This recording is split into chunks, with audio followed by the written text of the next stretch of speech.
또 다윗이 가로되, 지금 여기 다윗이라는 인물이 나오고 있습니다. 구약 성경에서 수많은 믿음의 그 선진들이 나오고 있는 것을 볼 수가 있어요. 중요하게는 이제 노아도 있을 수가 있고, 또 중요하게는 아브라함도 있을 수가 있고, 또 모세, 이 모세도 대단히 중요한 사람입니다. 그런데 이 다윗이라고 하는 사람은 우리 하나님께서 정말로 기뻐하시고 정말로 예뻐하셨던 그러했던 사람인 것 같아요. 이 다윗은 BC 천년경의 사람입니다. 그러니까 우리 예수님께서 이 땅 가운데 오시기 1000년 전의 사람이에요. 그런데 우리 하나님께서는 이 다윗을 통하여 놀라운 일을 행하시는 것을 볼 수가 있어요. 어떠한 일입니까? 이 다윗을 메시아의 전형, 메시아를 예표하는 인물로서 이렇게 세우고 있는 것을 볼 수가 있습니다. 장차 우리 하나님께서 이 땅 가운데 보내시는 그 메시아, 그 메시아를 예표하는 인물로서 이 다윗이라는 사람을 갖다가 세우고 있는 것을 볼 수가 있습니다. 그래서 구약성경 많은 곳에서는 장차 이 땅 가운데 오시는 이 메시아를 가리켜서 아예 다윗이라고 그렇게 부르고 있는 것을 볼 수가 있어요. 아예 다윗 왕이라고 그렇게 부르고 있는 것을 볼 수가 있어요. 이 메시아 왕국, 이 하나님 나라를 가리켜서 아예 다윗의 집, 다윗의 천막이라고 그렇게 부르고 있는 것을 이렇게 볼 수가 있습니다. 그러니까 얼마나 놀라운 일입니까? 저쪽 한번 찾아보도록 합시다. 예레미야서 30장 9절. 너희는 너희 하나님 나 여호와를 섬기며 내가 너희를 위하여 일으킬 너희 왕 다윗을 섬기리라. 지금 이 말씀이 뭔 말인 거냐? 우리 하나님께서 이제 예레미야 선지자 입술을 통해서 장차 이스라엘 백성들이 바벨론 땅에 포로로 끌려가게 될 것이고, 이제 우리 하나님께서 은혜를 베풀어 주심으로 인해서 그 바벨론 땅에 끌려갔던 이스라엘 백성들이 다시금 해방이 되어서 돌아오게 될 것을 예언을 하고 있습니다. 그런데 우리 하나님께서 이 바벨론 포로 해방, 그리고 구약성경에 나타나는 이 출애굽이라고 하는 사건은 우리 하나님께서 이 땅 가운데 베푸실 그 구원을 갖다가 그 구원이 무엇인지를 갖다가 알려주시기 위해서 이 역사 가운데 베푸신 가장 큰 사건이라고 할 수가 있어요. 그것이 뭐예요? 출애굽 사건과 바벨론 포로 해방 사건. 이를 통해서 우리 하나님께서는 장차 우리 하나님께서 이 땅 가운데 보내시는 그 메시아 시대가 어떠할 것인지, 또 그 메시아는 누구이신지, 메시아가 이 땅 가운데 오시면 그 백성들은 어떠할 것인지, 그 메시아는 어떠하면, 이런 것들에 대해서 세세하게 예언을 하고 계신 것을 볼 수가 있습니다. 이것이 이제 원근 통식적인 예언 방법이죠. 이 세상 역사를 통해서 우리 하나님께서 장차 되어질 일을 갖다가 이제 그려나가고 계신 거예요. 예표적으로. 그렇죠? 바벨론 포로 해방 사건을 통해서 장차 우리 하나님께서 보내시는 그 메시아를 통한 이제 하나님 백성의 해방, 이것을 갖다가 이 얘기를 하고 있는 것이잖아요. 근데 여기 보니까 이제 그 메시아 시대에 너희는 너희 하나님 나 여호와를 섬기며, 이제 메시아 시대가 되게 되면 어떻게 되리라고 하는 것입니까? 하나님의 백성이 우리 하나님을 내 하나님으로서 삼고 그렇게 섬기게 되리라는 것입니다. 그리고 내가 너희를 위하여 일으킬, 누구를 위해서? 우리 하나님의 백성을 위해서 일으키는 그 메시아가 누군구니? 너희 왕 다윗을 섬기리라. 이 메시아를 가리켜서 지금 다윗 왕이라고 그렇게 얘기하고 있어요. 우리 예수님이 이 땅 가운데 메시아로 이 땅 가운데 오셨고, 우리 예수님이 부활승천하셔서 지금도 살아계시고 역사하시는 이 세상, 이 온 우주 만물을 다 다스리시고 통치하시는 왕이 아니십니까? 하나님 나라를 갖다가 다스리시고 통치하시는 그 왕이 누구예요? 우리 예수님이에요. 근데 여기에 지금 내가 너희를 위하여 일으킬 너희 왕 다윗을 섬기라. 이 메시아 시대가 되면은 이 다윗, 너희 왕 다윗을 갖다가 이제 왕으로서 이렇게 섬기리라는 것입니다. 이 다윗이 언제, 이 에레미야 선지자가 살아가고 있던 이 시대는 BC 600년경입니다. BC 600년경. 그렇기 때문에 다윗이 언제 때서는 BC 1000년경, 벌써 400여 년 전에 살다가 죽은 사람이에요. 죽은 사람. 400년 전에 이 예레미야 선지자가 말씀을 선포할 때는 400여 년 전에 죽었던 이 다윗 왕. 그런데 여기에서 메시아 시대에 이 다윗 왕을 너희가 섬기리라 하고 이렇게 말씀하네요. 이 다윗이라고 하는 인물이 장차 이 땅 가운데 오시는 이 메시아를 갖다가 예표하고 있는 것을 이렇게 볼 수가 있습니다. 저쪽도 한번 찾아보겠습니다. 에스겔서 37장 24절. 내 종 다윗이 그들의 왕이 되리니 그들에게 다 한 목자가 있을 것이라. 그들이 내 규례를 준행하고 내 율례를 지켜 행하며. 여기에서도 이제 에스겔이 이 메시아 시대에 대해서 예언을 하고 있는 것을 볼 수가 있어요. 그런데 지금 여기 뭐라고 하고 있습니까? 이 에스겔도 BC 600년경에 살았었던 그런 사람입니다. 네? 그런데 이 사람이 지금 자기보다도 400년 먼저 앞서 살다간 이 다윗 왕을 모르고 있었을 거예요. 이미 다 알고 있어요. 그런데 어떻게 예언하고 있습니까? 내 종 다윗이 그들의 왕이 되리니. 장차 이 땅 가운데 오시는 그 메시아가 이제 하나님 백성들의 왕이 될 것을 이렇게 말씀을 하고 있습니다. 그들에게 다 한 목자가 있어. 이 메시아가 이 백성들을 갖다가 다스리시고 통치하시고 마치 목자가 양떼를 치듯이 그렇게 지키시고 보호하시고 기르실 것을 말씀을 하고 있어요. 그들이 내 규례를 준행하고 내 율례를 지키는 이 메시아 시대, 이제 하나님의 백성들이 우리 하나님을 내 하나님으로서 삼고서 우상을 섬기는 대신에 우리 하나님을 섬기고 우리 하나님을 찬양하고 우리 하나님을 높이면서 그와 같이 살아가게 될 것을 지금 얘기를 해주고 있어요. 이게 언제? 메시아 시대예요. 근데 그 메시아가 이제 다윗으로서 이렇게 예표되어지고 있는 것을 볼 수가 있습니다.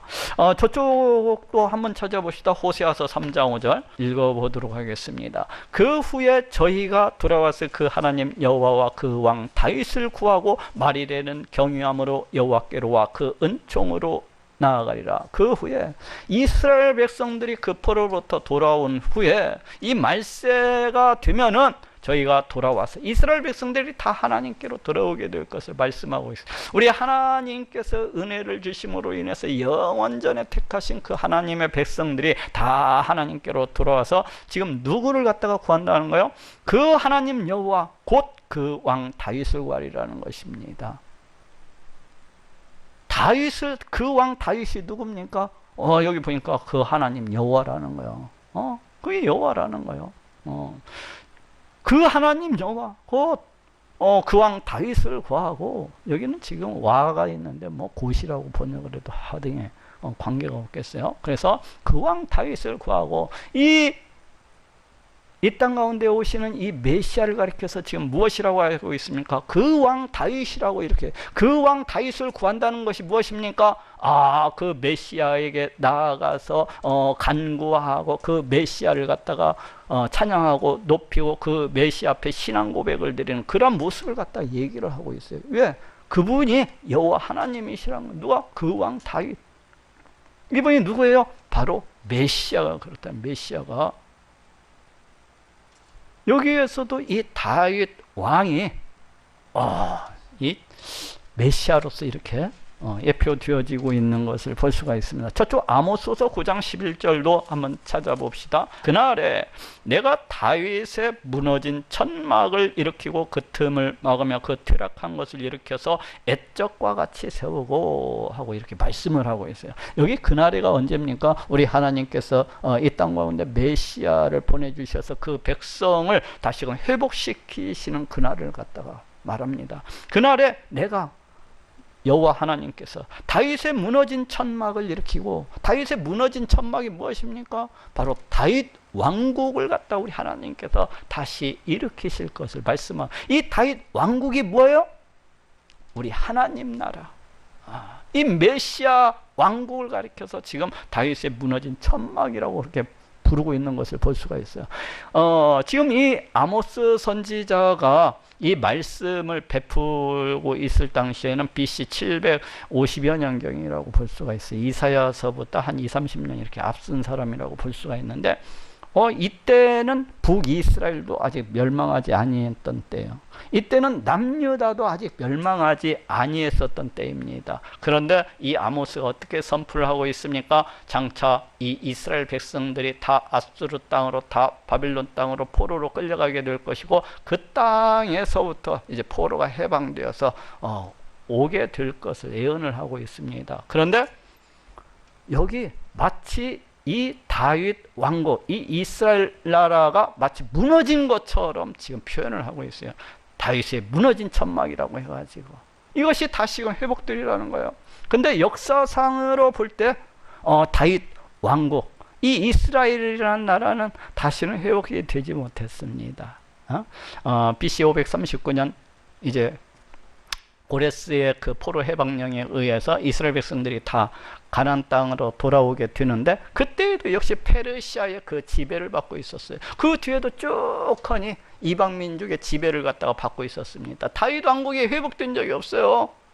나중에 헬라 제국 다음에 그 잠깐 재정 일치 사회였던 그 100여 년 동안 잠깐 제사장들이 중심이 된 그 나라가 잠깐 회복이 될 때가 있었어요. 그렇지만 그건 다윗 왕국이 아닙니다. 다윗 왕국이 아니에요. 왜? 왕이 다스리는 그런 나라가 아니에요. 네? 그래서 역사적으로는 이 다윗 왕국이 다시 서지 못, 이 이스라엘이라는 나라가 다시 서지를 못했습니다.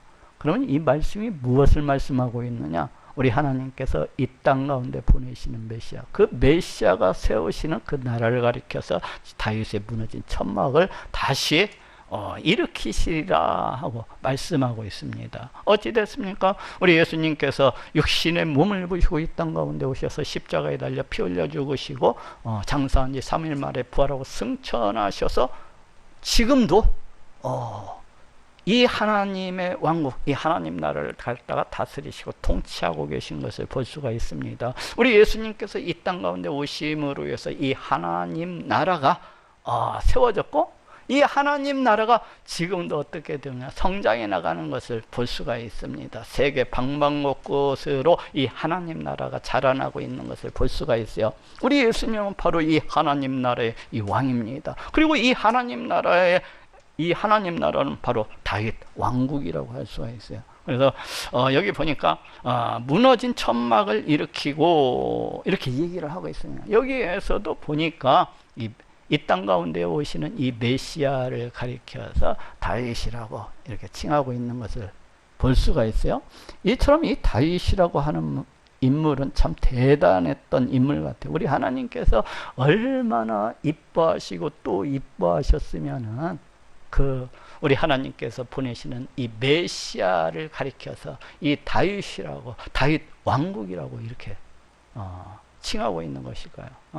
굉장한 거예요. 이제 시편, 로마서 말씀이 끝나고 우리가 이제 시편 강해를 들어가게 되는데, 그때 이제 처음 들어가기에 앞서서 이에 대해서 이제 이야기를 좀 더 하게 될 것이지만은, 이 다윗이라는 인물에 대해서 조금 더 알아볼 것 같으면은, 우리 하나님께서는 앞서 이야기했듯이 자신이 장차 이루시게 될 그 구원을 갖다가 예표해 주시기 위해서 이 세상 역사 가운데 큰 사건을 두 개를 일으키셨는데, 하나는 출애굽 사건, 하나는 바벨론 포로 해방 사건을 갖다가 일으키셨던 것을 볼 수가 있어요. 이사야나 에레미야나 아니면 호세아나 이 아모스도 이런 선지자들을 통하여서 아직 이스라엘이라는 나라가 아직 아수르나 아직 바벨론에 멸망하지 아니했는데, 장차 이 이방 민족들에 의해서 이 이스라엘이 멸망당하게 될 것을 선포하게 하고 계신 것을 볼 수가 있어요. 그리고 아직 멸망을 당하지도 아니하고 아직 지금 살아가고 있는데 수백 년 전에 그렇게 선포하고 계시다니까요. 그리고 이스라엘 백성들이 또다시 그 포로로 잡혀갔던 그 땅에서 다시금 돌아오게 될 것을 또한 선포하고 있습니다. 그러니까 이게 얼마나 놀라운 일입니까? 우리 하나님께서 자신이 장차 메시아를 통해서 베푸실 그 구원의 모습을 이 세상 역사를 통해서 나타내시고 계신 것입니다. 어느 누가 이렇게 행할 수가 있겠어요? 야, 우리 사람이 이 세상 역사를 지 맘대로 주장하고 움직일 수가 있습니까? 야, 내가 의도하는 바를 이 세상 역사를 들어서 들었다 놨다 하면서 마음대로 이렇게 그림을 그려나갈 수가 있겠어요? 우리 사람이 이렇게 할 수가 없어요. 오직 우리 하나님만 이렇게 행하실 수가 있는 것입니다. 왜 그렇어요? 우리 하나님은 이 세상 이 우주 만물을 다 창조하시고 그 지으신 이 모든 것들 그 뜻대로 다스리시고 통치하시는 그러하신 분이시기 때문에 자신이 베푸실 이 구원 또한 얼마든지 이 세상 역사를 통해서 그 그림처럼 이렇게 그려가시는 거예요. 왜 그런 거예요? 우리 강팍한 인생들에게, 우리 교만한 인생들에게 믿음을 주시기 위해서. 그래야 이 강팍하고 이 완악하고 이 멍청한 이 인간들이 우리 하나님의 말씀을 보면서 이야, 우리 하나님은 정말로 살아계신 분이시로구나. 이야, 우리 하나님은 정말로 놀라운 분이시로구나. 어떻게 이렇게 세상 역사를 갖다가 자기 마음대로 주장하시고 이렇게 하면서 자신이 이루시는 이런 구원을 갖다가 이렇게 그려나갈 수가 있단 말이냐 하면서 이야, 다 우리 하나님께서 보내시는 그 메시아 예수 그리스도를 믿겠다고 쫓아 일어나는 거예요. 우리 하나님의 이 놀라운 구원 역사를 보면서 어떻게 우리 예수님을 갖다가 부인하고 부정할 수가 있겠습니까? 이것이 이제 우리 구약성경 선지서 속에서도 이렇게 늘 볼 수 있는 것입니다. 그와 마찬가지로 우리 하나님께서는 이 다윗이라는 사람을 갖다가 이제 세우십니다. 이 다윗이라는 사람을 통해서 메시아는 어떠하신 분이신지, 메시아가 어떠한 사역을 행하게 될 것인지, 사람들이 그 메시아를 갖다가 어떻게 대하게 될 것인지, 이 메시아 시대는 어떠할 것인지, 이 다윗을 통해서, 이 다윗의 인생을 통해서, 다윗의 이 삶을 통해서 그리시는 것을 볼 수가 있어요. 그것이 어디에 나타나고 있습니까? 이제 시편에 이렇게 나타나고 있습니다. 이 시편은 다윗의 시만 있는 게 아니에요. 여러 사람들이 지은 시가 있습니다. 모세 시도 이렇게 들어가 있고, 또 다윗의 그 시대 사람 그 아삽인가요? 그 사람도 이렇게 들어가 있는 거예요. 여러 사람들이 지은. 근데 많은 거의 대다수의 이 시편들은 다윗이 지은 거야. 근데 이 다윗의 시 속에 때로는 천상에서 말씀하시는 우리 예수님의 음성을 갖다가 이렇게 볼 수가 있습니다. 또 때로는 하나님 나라의 그 천상 회의를 다윗이 보고 있는 것처럼 이렇게 말씀하고 있는 것도 볼 수가 있어요. 또 때로는 다윗의 입술을 통해서 이 메시아가 그 십자가 위에서 꼭 말씀하고 있는 것처럼 이렇게 증거하고 있는 것도 이렇게 볼 수가 있습니다. 그러니까 또 어떤 사람들이 목사님 그거 너무나 비약하는 거 아닙니까? 이렇게 되는.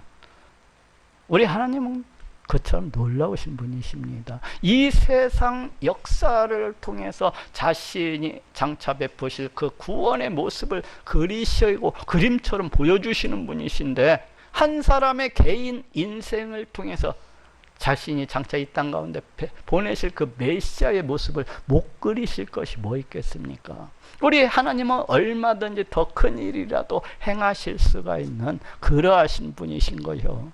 예?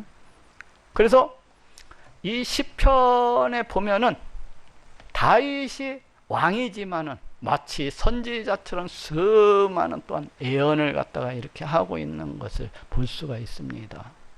저쪽 한번 찾아보도록 합시다. 누가복음 24장 44절. 또 이르시되 내가 너희와 함께 있을 때 너희에게 말한 바 곧 모세의 율법과 선지자의 글과 시편의 나를 가리켜 기록된 모든 것이 이루어져야 하리라 한 말이 이것이니라 하시고. 여기 참 놀라운 말씀이 있어요. 우리 예수님께서 이제 그 대적들에게 붙잡히셔가지고 십자가에 달려 피 흘려 죽으시고 장사한 지 3일 만에 다시금 부활하시고 벌하신 뒤에 그 11 제자들에게 이렇게 나타나셔가지고 이제 성경 말씀 이것을 이렇게 말씀하고 계신 거예요. 근데 우리 예수님의 이 부활하심이라고 하는 것은 성경에 예언된 그대로 이루어졌다는 것을 이렇게 말씀하고 계십니다. 그런데 여기 보니까 모세의 율법과 이 모세오경을 갖다가 가리키는 말이에요. 선지자의 글과 이 선지자의 글이라고 하는 것은 모든 선지자들 이사야서부터 뭐 에레미야, 에스겔, 다니엘, 미가, 스가랴, 호세아, 아모스 뭐 수많은 이 선지자들이 누구에 대해서 지금 예언을 하고 있다는 것입니까? 우리 예수님에 관해서 우리 예수님에 관해서 이렇게 예언을 하고 있다는 거예요. 그것이 이루어져 있다는 것입니다. 그리고 또 지금 뭐 하고 있습니까? 시편에 나를 가리켜 기록된 이 시편도 시편에서도 이제 우리 예수님에 관한 이런 많은 것들을 갖다가 이렇게 예언을 하고 있다는 거예요. 그것이 이루어져야 하리라 한 말이 이것이라 하시고 이렇게 말씀하고, 이 시편이 그냥 다윗의 그냥 경치를 보고 없는 그것이 그냥 뭐 애통함이나 한탄한 자신의 어떤 감정, 주관 이런 것들을 갖다가 이렇게 시로써 나타낸 것이 아니라 마치 선지자들처럼 다윗을 통해서 우리 하나님이 이 성령님께서 이렇게 말씀하고 계신 것이라고 할 수가 있어요. 자, 이쪽 또 한번 찾아봅시다. 사도행전 1장 16절. 형제들아, 성령이 다윗의 입을 의탁하사 예수 잡는 자들을 지루한 유다를 가리켜 미리 말씀하신 성경이 응하였으니 마땅하도다. 야, 여기 보니까 지금 베드로가 이제 오순절 그 마가다락방에서 성령 충만함을 입고서 이제 설교하고 있는 중에 이 그 시편을 갖다가 이렇게 인용을 갖다가 이제 하고 있는 거예요. 근데 성령이 다윗의 입을 의탁해서 그 유다에 대해서 미리 말씀을 하셨다는 거예요. 유다가 이제 멸망을 하리라는 것을, 유다가 뱉어져서 죽으리라고 하는 것을, 피 흘리고 뱉어져 죽으리라는 것을 누가 말을 했다는 거예요? 다윗이 성령의 입을 의탁해서. 그러니까 성령 하나님께서 이 다윗의 입을 통하여 미리 말씀하신 것이 이제 그대로 이루어졌노라고 이렇게 선포를 하고 있습니다. 이처럼 이 시편에는 무수히 많은 이 메시아 시대에 관한 우리 예수님과 관련된 수많은 사건들이 이렇게 예언되어지고 있는 것을 볼 수가 있어요. 저쪽 또 한 군데만 더 찾아볼까요? 누가복음 20장 42절 41절부터 읽을게요. 예수께서 저희에게 이르시되 사람들이 어찌하여 그리스도를 다윗의 자손이라 하느냐. 이제 이스라엘 백성들이 이 땅 가운데 오시는 이 메시아를 가리켜서 어찌해서 다윗이라고 이렇게 다윗의 자손이라고 하는 것이냐, 이렇게 이제 우리 예수님이 이스라엘 이 유대인들에게 이제 묻고 있는 말씀입니다.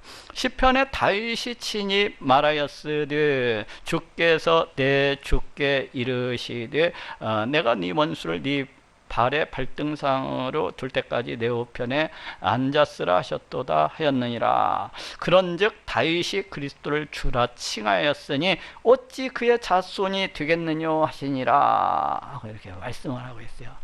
지금 이 말씀은 저쪽 시편 110편 1절에서 이렇게 인용이 되고 있는 말씀이에요. 그런데 그 시편 110편 1절을 보건대 마치 이 다윗이라고 하는 사람이 우리 하나님 천상의 희위에 들어가서 이렇게 엿보고 있다가 말씀을 선포하는 것처럼 그렇게 기록을 하고 있습니다.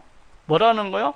주께서 내 주께 이르시되, 여기 보니까 우리 하나님, 앞에 있는 주는 우리 하나님, 우리 여호와 하나님께서 내 주께 이르시되, 내 주가 누구요? 장차 이 땅 가운데 오시는 성자 하나님을 갖다가 가리켜요. 우리 예수님을 향해서 이렇게, 내가 네 원수를, 우리 하나님께서 우리 예수님의 원수를 네 발의 발등상으로 둘 때까지, 우리 예수님께서 우리 예수님의 그 모든 대적들을 갖다가 다 어떻게 패퇴시키고 승리하실 때까지 내 우편에 앉으리라. 우리 예수님께서 하나님 보좌 우편에 앉으셔서 다스리시고 통치하실 것을 말씀을 하고 있습니다. 이 땅 가운데 오시는 메시아가 왕이 되셔서 우리 하나님 보좌 우편에서 이렇게 다스리시고 통치하실 것을 말씀을 하고 있어요. 그런데 지금 다윗이 이 땅 가운데 오시는 이 메시아를 가리켜서 지금 뭐라고 칭하고 있습니까? 내 주라고 이렇게 칭하고 있는 것을 볼 수가 있어요. 다윗이 내 주라고, 이 땅 가운데 오시는 이 메시아를 가리켜서 내 주라고 이렇게 칭하고 있는 것을 볼 수가 있습니다. 그러니까 이제 우리 예수님께서 어떻게 이렇게 그 다윗이 그리스도를 내 주라고 칭하였는데 어떻게 그 다윗의 그 자손이 되겠느냐? 이 메시아가 어떻게 다윗의 자손이 되겠느냐? 지금 그 얘기를 하는 거예요. 네? 그래서 이 시편에는 참으로 놀라운 예언의 말씀들이 많습니다. 마치 다윗이 그 천상회를 엿보고서 와서 기록을 한 것처럼 이와 같이 기록을 하고 있어요. 어떤 시편은 또 이 다윗이 우리 천상에 계시는 우리 예수님께서 이 다윗의 입술을 통해서 말씀하고 계신 것처럼 그렇게 말씀하고 있는 그러한 것도 있고, 이 참 놀라운 거예요. 놀라운 거. 이제 오늘 본문 말씀으로 돌아옵시다. 로마서 11장 9절. 또 다윗이 가로되, 여기 다윗이 가로되, 이게 이제 저쪽 시편 69편에서 인용된 말씀입니다. 그쪽을 한번 또 찾아보도록 합시다. 시편 69편 22절 말씀이에요. 저희 앞에 밥상이 올무가 되게 하시며 저희 평안이 덫이 되게 하옵소서. 저희 눈이 어두워 보지 못하게 하시며 그 허리가 항상 떨리게 하소서 하고 이렇게 말씀을 하고 있습니다. 근데 이 시편 이 69편은 참으로 매우 특별한 시편이라고 할 수가 있어요. 왜 그런 거니? 이것을 불명 보통 메시아의 시라고 그렇게 부르거든요. 메시아의 시라고 부르는데 왜 그렇게 부르는가 하니, 이 시편 69편에서는 신약 성경의 많은 부분들에서 이 시편 69편에 있는 말씀들을 갖다가 인용하고 있는 것을 볼 수가 있습니다. 예? 이 시편 69편에 실린 이 말씀들을 우리 예수님께서 성취하셨다는 것을 이렇게 증거하고 있는 것을 볼 수가 있고, 우리 하나님께서 이 메시아를 대적하는 이 우리 예수님의 대적자들이 어떻게 될 것인가가 그대로 이루어진 그러한 것도 이렇게 볼 수가 있어요. 저쪽 한번 찾아봅시다. 마태복음 27장 48절. 그 중에 한 사람이 곧 달려가서 해영을 가지고 신포도주를 머금게 하여 갈대에 꿰어 마시오거나. 여기 보니까 신포도주를 우리 예수님께서 십자가에 달려 이제 돌아가실 때에 그 로마 병정들이 신포도주를 머금기 위해서 우리 예수님의 이 입술을 적셔주는 것을 이렇게 볼 수가 있습니다. 이 말씀이 어디에서 인용이 됐는 거니? 이것이 어디 말씀을 성취하고 있는 거니? 바로 오늘 시편 69편의 21절 말씀을 그대로 성취하고 있는 것이에요. 여기 시편 69편 21절 여기 제가 읽어볼게요. 저희가 쓸개를 나의 식물로 주며 가랄 때 초로 마시었사오니. 그러니까 이 시편 69편 21절에 이 메시아에 관해서 예언을 하고 있는데, 이 메시아의 대적들이 어떻게 하리라는 것입니까? 저희가 쓸개를 나의 식물로 주며. 이 나가 누구예요? 메시아예요. 메시아. 나의 식물로 주며 가랄 때 초로 마시었사니. 이 예언된 말씀이, 이 다윗의 입을 통하여서 예언된 이 말씀이 이제 우리 예수님께서 십자가에 피 흘려 죽으실 때에 그 로마 병정들이 이제 이 신포도주를 이렇게 우리 예수님 입술에 머금게 해주는 것을 통해서 그대로 이렇게 성취되어지고 있는 것을 볼 수가 있습니다. 또 저쪽 한 군데 더 찾아봅시다. 요한복음 15장 25절. 그러나 이는 저희 율법에 기록된 바 저희가 연고 없이 나를 미워하였다 한 말을 응하게 하려 함이니라. 이것도 시편 69편에서 인용된 말씀입니다. 나중에 여러분들이 시간이 나신다면 이 시편 69편 이걸 갖다가 쭉 읽어보시면은 여기에 이 말씀이 이렇게 이렇게 있네. 그래서 이 예언된 말씀이, 이 시편에서 예언된 말씀이 이 그대로 우리 예수님을 통해서 이와 같이 이루어지고 있는 것을 볼 수가 있어요. 그래서 여기 나를 미워야 했다 한 말을 응하게 하려 함이니라. 나를 미워야 했다 한 말을 이루어지게 하려 함이니라 하고 이렇게 말씀을. 우리 예수님 당시에 우리 예수님을 배척하고 우리 예수님을 미워했던 수많은 사람들이 지금 어떻게 됐다는 것입니까? 시편에 예언된 대로 그대로 이루어졌다는 것입니다. 그 예언된 말씀을 갖다가 이루기 위해서 이 예수님의 대적들이 이렇게 완악해져 가지고 이렇게 폐역해지고 예수님을 갖다 미워했다는 거예요. 저쪽 또 한 구절만 더 찾아보겠습니다. 사도행전 1장 20절. 여기 보니까 시편에 기록하였으되 그의 거처로 황폐하게 하시며 거기 거하는 자가 없게 하소서 하였고, 또 일렀으되 그 직분을 타인이 취하게 하소서 하였도다.